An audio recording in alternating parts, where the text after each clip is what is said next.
Their laughter echoed through the ancient pines, a melody of youthful joy against the vast, indifferent wilderness. It was the summer of 1999, and the jagged peaks of the Rocky Mountains, specifically the sprawling expanse of the Bridger-Teton National Forest, beckoned.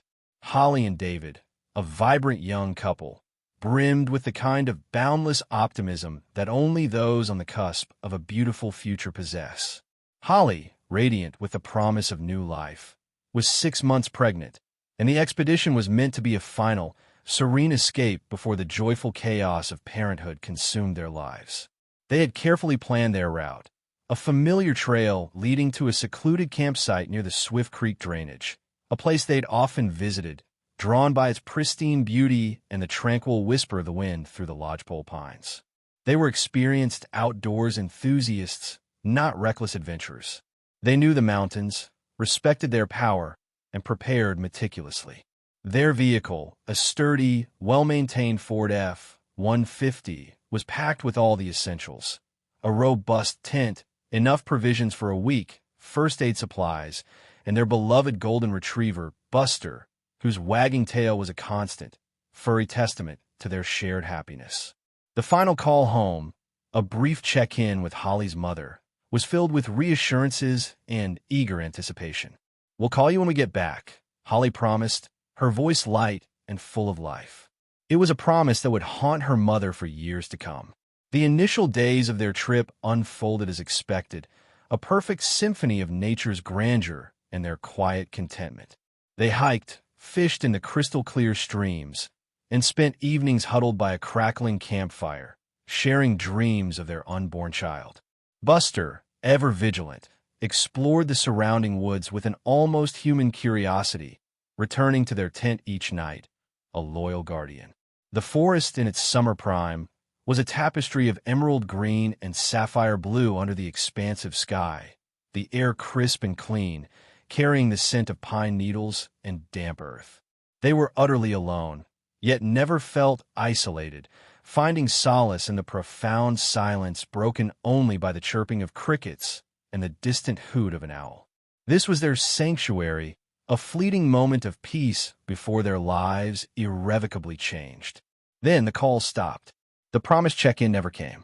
A ripple of unease spread through their families, subtle at first, then growing into a tidal wave of gut-wrenching fear. Days turned into a week into 10 agonizing days. The initial hope that they had simply extended their trip or were out of cell phone range withered into a stark, chilling reality. Something was terribly wrong. On the 10th day, a frantic call was made to the local authorities, initiating what would become one of the most perplexing and heartbreaking search and rescue operations in the region's history.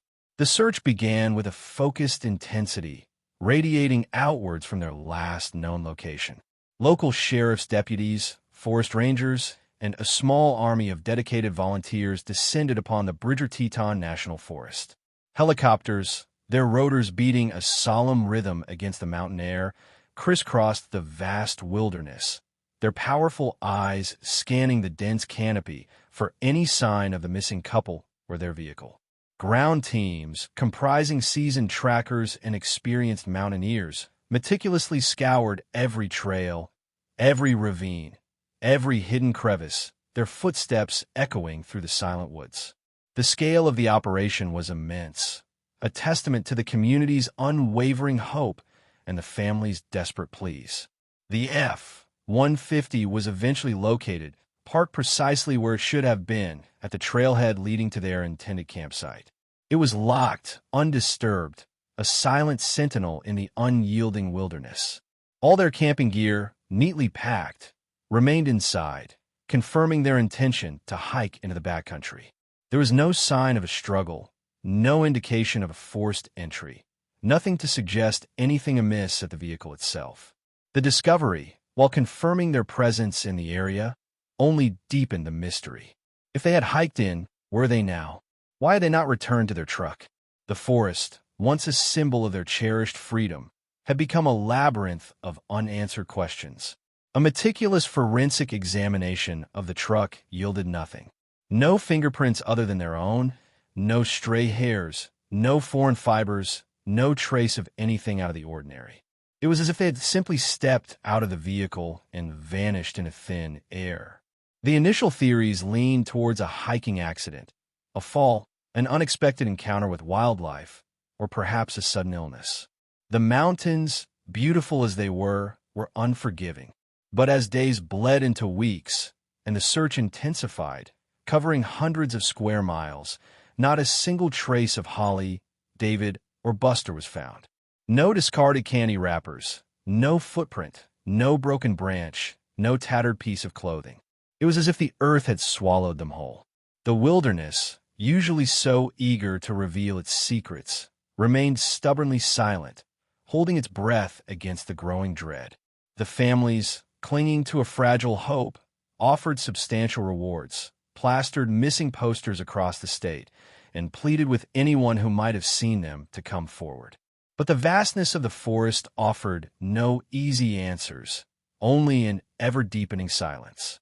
The initial optimism of the search teams slowly gave way to a grim determination, then to a creeping despair. The elements, too, were unforgiving. The summer warmth began to recede, replaced by the biting cold of approaching autumn, bringing with it the specter of harsh weather and the further fading of any faint trail. The mystery of their disappearance grew into a local legend, a chilling tale whispered around campfires, a stark reminder of the wild's untamed power. 3 agonizing months passed. The leaves of the aspens had turned a brilliant gold, then a fiery crimson, before falling to the forest floor, blanketing the ground in a rustling carpet. The crisp air now carried the distinct chill of winter's imminent arrival. The official search, after weeks of exhaustive effort, had been scaled back, though the families, fueled by an unwavering love and an unbearable grief, continued their own relentless efforts, aided by a dedicated cadre of volunteers. It was late October when a lone bough hunter, venturing deep into a remote section of the forest far off the main trails, stumbled upon a sight that would send a fresh wave of horror through the community. He was an experienced woodsman, familiar with the subtle signs of human presence, and his instincts screamed at him long before his eyes confirmed the terrible truth. Hidden amidst a dense thicket of pines, almost swallowed by the encroaching undergrowth, was a tent. It was not just any tent. It was a distinctive bright orange Eureka brand tent, one that matched the description of the one Holly and David had owned. The hunter approached with a mixture of dread and morbid curiosity, his breath pluming in the frigid air. The tent was still pitched, but it was not merely abandoned. It was eerily desolate, appearing as if it had been left in haste. The rainfly was partially ripped, flapping erratically in the faint breeze, and the entrance flap was ajar, revealing a glimpse of the interior. A profound sense of unease settled over him, a cold dread that had nothing to do with the dropping temperatures. This was not the scene of a typical abandoned campsite. This was different. He immediately retreated, his heart pounding, and contacted the authorities. Within hours, a small team of investigators, led by seasoned detectives, arrived at the desolate site. The discovery sent a jolt of renewed urgency through the investigation, promising answers, yet simultaneously raising a terrifying new set of questions. The scene was meticulously secured, every inch treated as potential evidence, a silent testament to a story yet untold. The tent itself became the focal point of a grim examination. Inside, the sleeping bags were unrolled, the cooking utensils lay scattered, and personal effects, a worn paperback book, a half-empty tube of toothpaste, a forgotten pair of sunglasses, were all present, as if the occupants had simply stepped out for a moment and never returned. But the most chilling discovery was the food. Perishable items, long since rotted, clung to the bottom of their respective containers, a stark indicator of how long the site had been deserted. Canned goods and dried provisions remained, untouched, suggesting they had either left abruptly or had not consumed their full supply.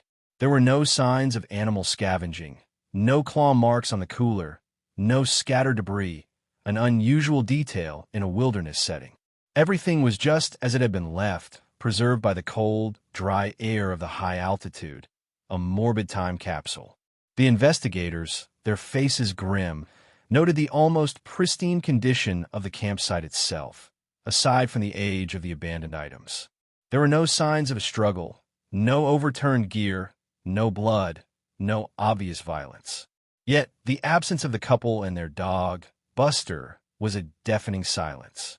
The lack of their bodies at the site immediately contradicted the initial theory of a simple hiking accident or exposure. If they had succumbed to the elements or an injury, their remains, or at least some trace, should have been found within or near the tent. The fact that the tent was still standing, with their belongings largely intact, pointed to an entirely different, far more sinister scenario. This wasn't an accident. This was an abandonment, or perhaps something far worse.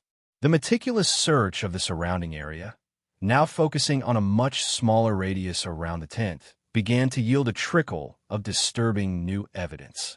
A small, rusty arrowhead of an indeterminate age was found embedded in a nearby tree trunk, almost completely camouflaged by lichen and moss.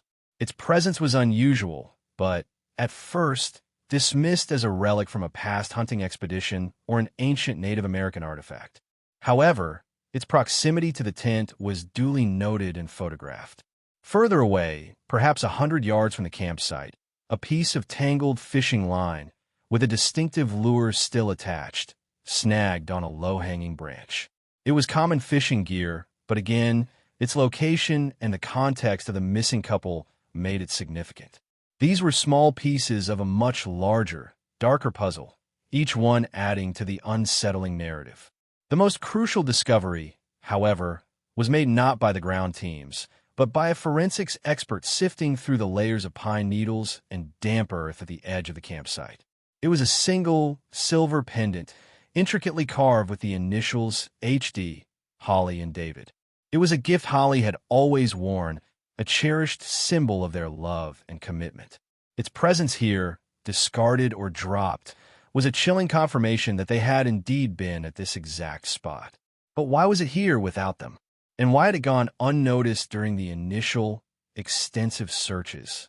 The questions multiplied, each one more unsettling than the last, drawing the investigators into a deepening vortex of fear and speculation. The discovery of the pendant, so intimately tied to Holly, ripped open the wounds of grief for the families. Its presence at the desolate campsite was a beacon of both hope and despair. Hope that they had finally found a tangible link to the missing couple, and despair that it was simply another piece of a terrifying, incomplete puzzle. The small, silver charm, with its intertwined initials, became a silent witness, its metallic surface reflecting the grim faces of the investigators. Its location, carefully documented, further complicated the timeline. Had it been dropped in haste or intentionally placed? Was it a clue or a cruel misdirection? The forensics team, now fully engaged, began a painstaking analysis of every item found at the campsite. The rusty arrowhead in the tree trunk, initially dismissed, was now re-examined with renewed scrutiny. Its ancient appearance belied a surprising detail, a faint, almost imperceptible residue on its tip. It was sent to a specialized lab for analysis, a long shot, but in cases like this, no lead was too small, no detail too insignificant. The fishing line and lure were also collected, though they offered less immediate insight. Then came the true turning point, a discovery that would shatter all previous assumptions and propel the investigation into a horrifying new direction. Deep within the folds of one of the sleeping bags, barely visible against the dark fabric, a small, dark object was found. It was a single, twisted fragment of what appeared to be a metal antenna. It was no larger than a pinky finger, jagged at both ends, as if forcibly broken. What made it profoundly significant was the faint, almost microscopic, etching visible under high magnification, a partial serial number. This was not just any piece of metal. It was a component of a two-way radio. The implications were immediate and terrifying. If Holly and David had been carrying a two-way radio, and, This was a piece of it, then something had happened to it. Had it been broken during a struggle? Was it deliberately destroyed? The presence of a radio, typically used for emergency communication or coordinating with others in remote areas, suggested a planned expedition, not a casual stroll. And the fact that only a fragment was found, deep within their sleeping bag, was incredibly unsettling. It implied an event that occurred within the confines of their tent, perhaps even while they slept. This was not an accident involving a fall or an animal attack. This was something far more deliberate, far more sinister. The revelation of the radio fragment ignited a new wave of intense activity. Investigators immediately contacted manufacturers, running the partial serial number through national databases. Days of painstaking research finally yielded a hit. The fragment belonged to a specific model of handheld two-way radio, one known for its durability and range, often favored by hunters and search and rescue teams.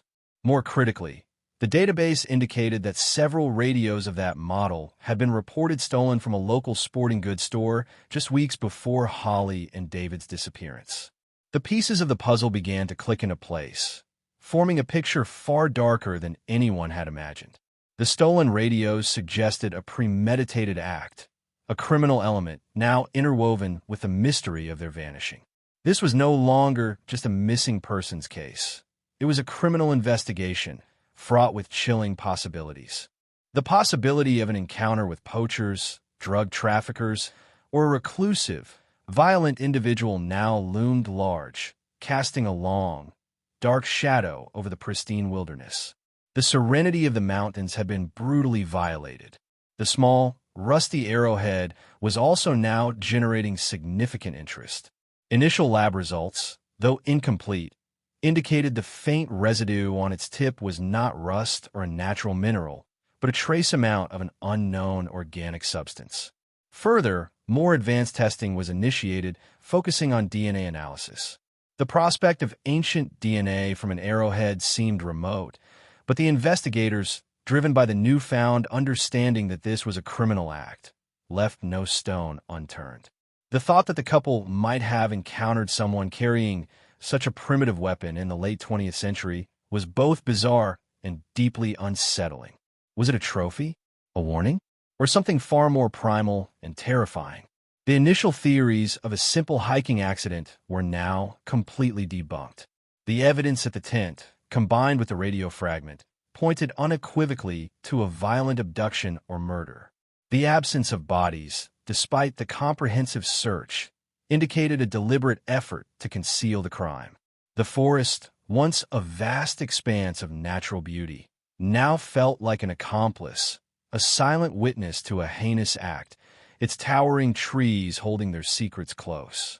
The families, already emotionally exhausted, were plunged into an even deeper abyss of grief and horror. The knowledge that their loved ones had likely met a violent end, rather than a tragic accident, was a torment almost beyond endurance.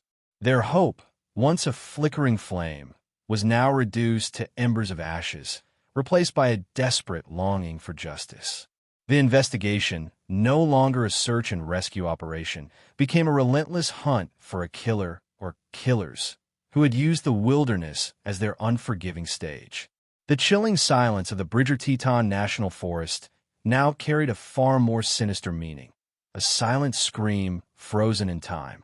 The once joyful laughter of Holly and David had been replaced by a haunting echo, a somber reminder of a promise unkept, a future tragically stolen, swallowed by the vast, indifferent maw of the mountains.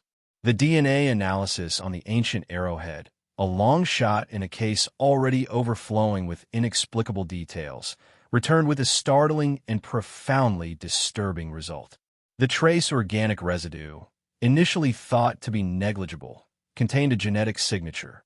It wasn't a human signature, nor was it from any known animal species native to the Bridger-Teton National Forest. The results pointed to a rare, almost mythical creature, one that was believed to exist only in folklore and whispered legends, a previously undiscovered primate species, larger and more aggressive than any known ape. The implications were immediate, bizarre, and utterly terrifying. Could Holly and David have encountered such a creature? The scientific community, initially skeptical, was presented with irrefutable genetic evidence, meticulously cross-referenced and confirmed by multiple independent laboratories. This was not a hoax. It was a scientific revelation of monumental proportions, thrust into the spotlight by a gruesome crime. The creature, dubbed Gigantopithecus wyomingensis by the stunned scientific community, was suddenly very real and very dangerous. This bizarre twist sent shockwaves not only through the criminal investigation, but also through the global scientific community. The idea that a large, undiscovered primate could have roamed the North American wilderness undetected for so long was almost unfathomable. Yet, the DNA evidence was undeniable. The presence of its genetic material on the arrowhead suggested a violent encounter, perhaps a territorial dispute that escalated into a fatal attack. The image of Holly and David, 6 months pregnant and full of life, facing off against an unknown, powerful beast in the remote wilderness was a horrifying vision that no one could reconcile with their initial hopes. It introduced a new, almost fantastical element to the case, threatening to overshadow the human tragedy at its core. Further examination of the radio fragment also revealed another chilling detail. Under extreme magnification, faint scratch marks were discovered along the edges of the break, inconsistent with a clean snap. These marks, when analyzed by a forensic tool mark expert, suggested a deliberate, forceful twisting action, as if the radio had been ripped apart by something with incredible strength. This detail, combined with the Gigantopithecus DNA, painted an increasingly clear and horrifying picture. The creature wasn't just a passive presence. It was an active, aggressive force. The stolen radios from the sporting goods store, initially believed to be connected to human perpetrators, now took on a different, more chilling significance. Could this creature have been attracted to the electromagnetic signals of the radios? Or had it, somehow, been involved in their initial theft?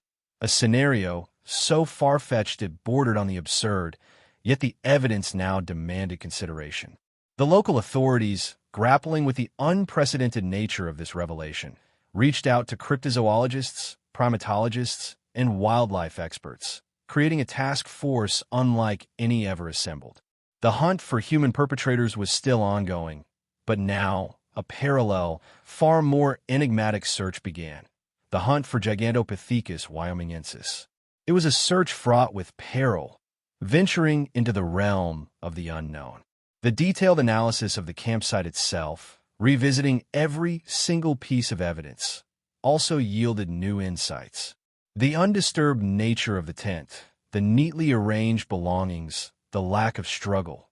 All these details, when viewed through the lens of a powerful primate attack, began to make a terrifying kind of sense.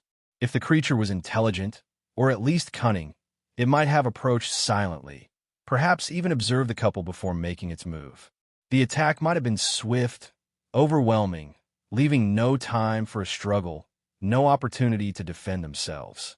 The bodies, or what remained of them, would have been easily carried away by a creature of such immense strength, hidden deep within the impenetrable forest, perhaps for consumption, or simply to eliminate any trace. The absence of Buster, their loyal golden retriever, was also now explained with a grim finality. A dog, no matter how brave, will be no match for a large, powerful primate. His disappearance was now understood as a tragic, inevitable consequence of such an encounter. The forest, once a beautiful backdrop for their love story, had become a graveyard, its silence now echoing with the imagined terror of their final moments. The discovery of the Gigantopithecus DNA fundamentally reshaped the narrative of Holly and David's disappearance. It transformed a perplexing missing persons case into a groundbreaking, yet deeply tragic, scientific and criminal mystery. The public, initially captivated by the true crime aspect, was now mesmerized by the almost unbelievable revelation of a cryptid made real. Documentaries and news reports proliferated, dissecting every detail of the case, attempting to reconcile the mundane reality of a camping trip with the fantastical horror of a primate attack.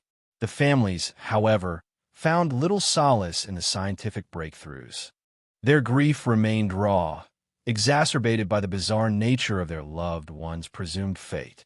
They yearned for answers, for closure, for a tangible resting place for Holly, David, and their unborn child. The focus of the investigation, now a multi-agency effort, shifted to not only finding the perpetrators responsible for the radio theft, but also to understanding the behavior and habitat of this newly discovered primate.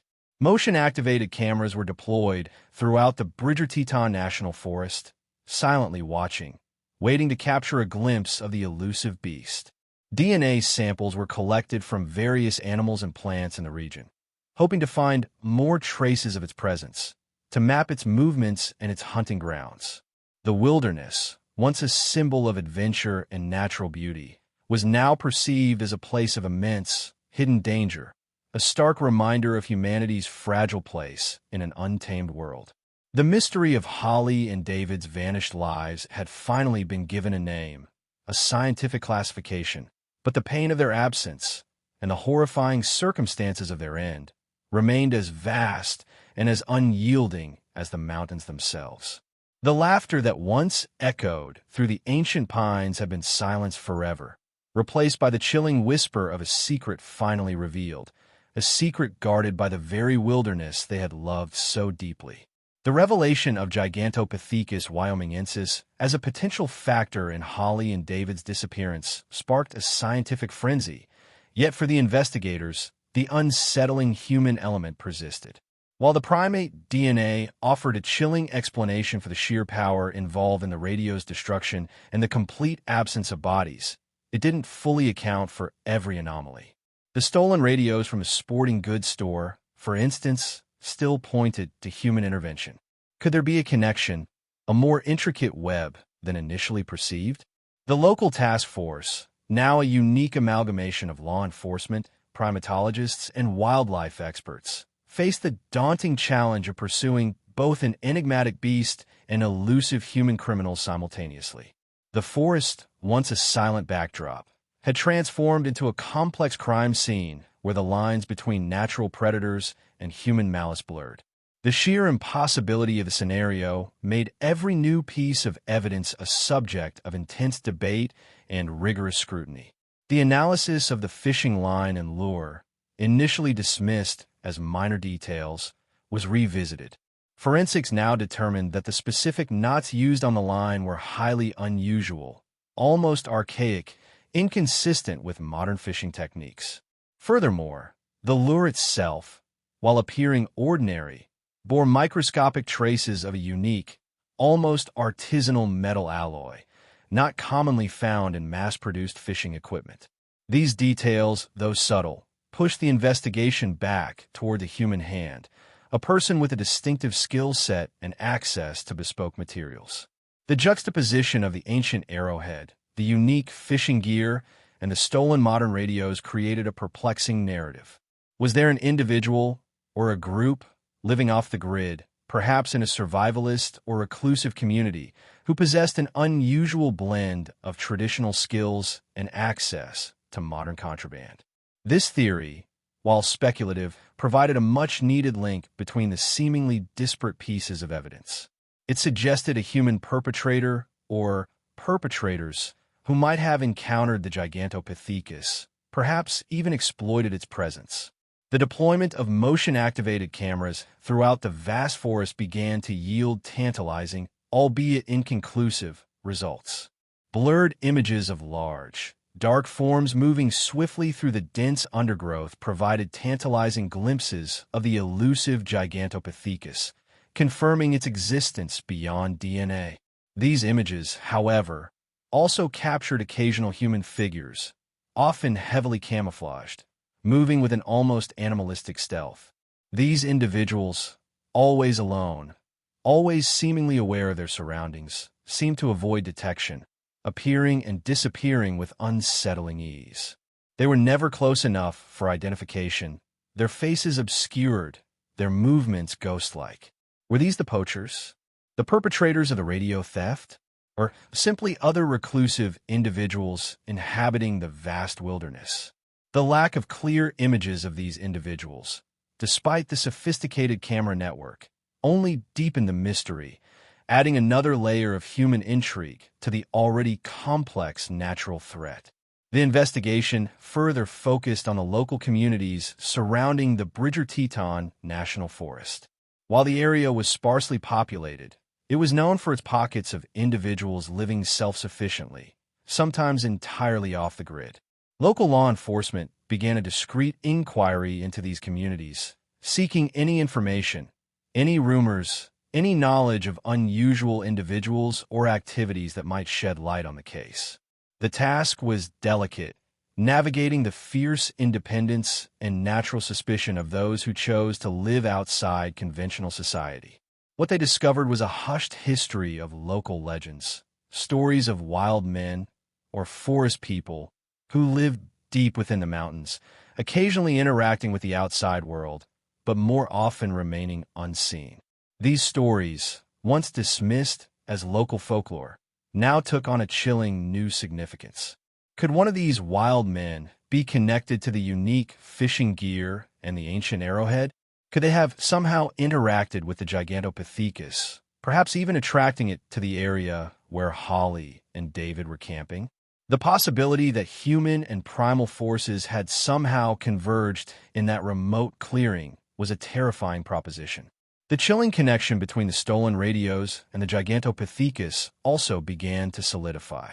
Experts theorized that the creature, with its enhanced senses and territorial nature, might have been drawn to the electromagnetic frequencies emitted by the handheld radios, perceiving them as an intrusion or a challenge. This suggested a scenario where Holly and David's use of their radio, perhaps to signal for help or simply to communicate, inadvertently attracted the beast, leading to the violent encounter. The stolen radios, then, might have been acquired by humans who had a more sophisticated understanding of the creature's behavior, perhaps even attempting to track or exploit it. This disturbing thought led to the chilling hypothesis that Holly and David might have been caught in the crossfire of a human-primate conflict, an unwitting sacrifice in a hidden war for the wilderness. The forest, in its vast indifference, had allowed both primal and human predators to coexist until their paths converged with tragic results. The investigation was no longer just about a missing couple. It was about understanding the delicate and deadly balance of power in an untamed world, a balance that had been brutally disrupted, claiming 2 innocent lives and an unborn future. The silence of the mountains now seemed to hold not just sorrow, but a profound, ancient warning, a story of an encounter so horrific it defied all conventional understanding.